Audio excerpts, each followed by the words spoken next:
Hello, আজকে আমি রান্না করেছি হলুদ ফুল আর হচ্ছে কাঁকড়া, মানে কাঁকড়া দিয়ে হলুদ ফুল গুঁদো করেছি। আমরা চাপা ভাষায় বলি গুদেয়ে। আর নাপির জল দিয়ে রান্না করেছি হচ্ছে সিম, একদম সবুজ সবুজ করে, আমরা যেভাবে খেতে পছন্দ করি। আর আমার ভিডিওটা বানাচ্ছি হচ্ছে শুধু আমার বাঙালি বান্ধবীদের জন্য। ওরা অনেক মানে জিজ্ঞেস করে যে আমরা নাপি কিভাবে খাই, মানে কিভাবে রান্না করি। এই জন্য ভিডিওটা শুধু ওদের জন্য। আর আশা করি ওরা শেষ পর্যন্ত দেখবে, আর আমার রান্নাগুলো পছন্দ হলে অবশ্যই লাইক কমেন্ট করবে।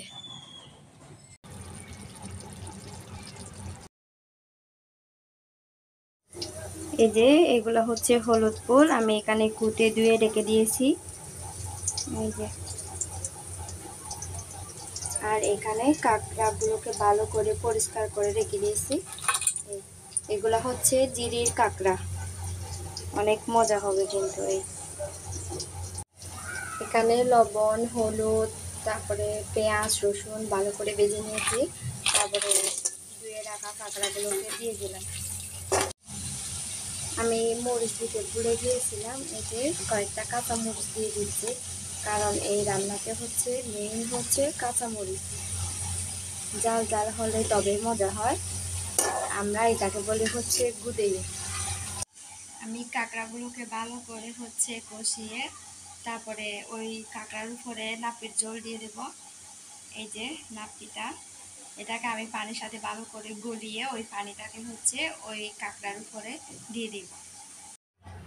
এই যে গাইস, আমি নাপির ঝোল হচ্ছে কাঁকড়াটার উপরে দিয়ে দিয়েছি। এখন এটা যদি গরম হয়ে ওঠে তখন আমি হলুদ ফুলগুলো দিয়ে দিব। এখানে হচ্ছে কাঁকড়াগুলার ওই নাপির ঝোলটা আছে, ওইটা গরম হয়েছে, এর জন্য আমি এখান থেকে কাঁকড়ার ওই দাঁড়গুলো নামিয়ে নিচ্ছি।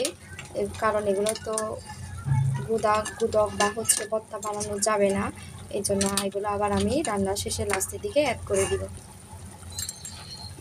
এগুলো নামানো হয়ে গেলে আমি হলুদ ফুলগুলোকে এই সাথে মিশিয়ে নিব।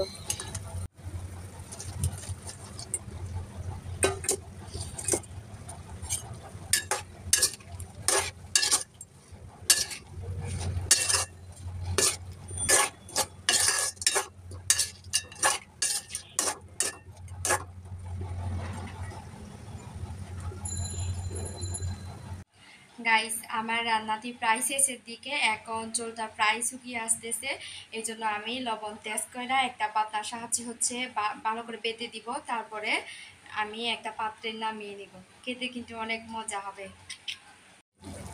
এই যে দেখুন গাইস, আমি পুরা একদম বেঁধে দিয়েছি সবগুলা। দেখতে কি সুন্দর লাগতেছে না? আর খেতে অনেক মজা হবে। এখন আমি কাঁকড়ার দাঁড়গুলো এর সাথে মিশিয়ে দিব, কিছুক্ষণ রান্না করে তারপরে নামিয়ে দেব।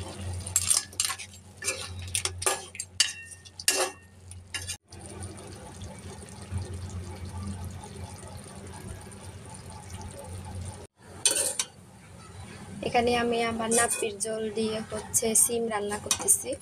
এগুলো আমরা হালকা পেঁয়াজ, হালকা করে একটু হলুদ, লবণ আর নাপির ঝোল দিয়ে রান্না করে থাকি। এরকম সবুজ সবুজ থাকতে একদম আমি নামাই নিব। বেশি সিদ্ধ হয়ে গেলে তখন খেতেও মজা লাগবে না, আর সবুজ ভাবটাও চলে যাবে। এই জন্য আমি এখন নামিয়ে নিব। ওয়াও, অনেক মজা হবে।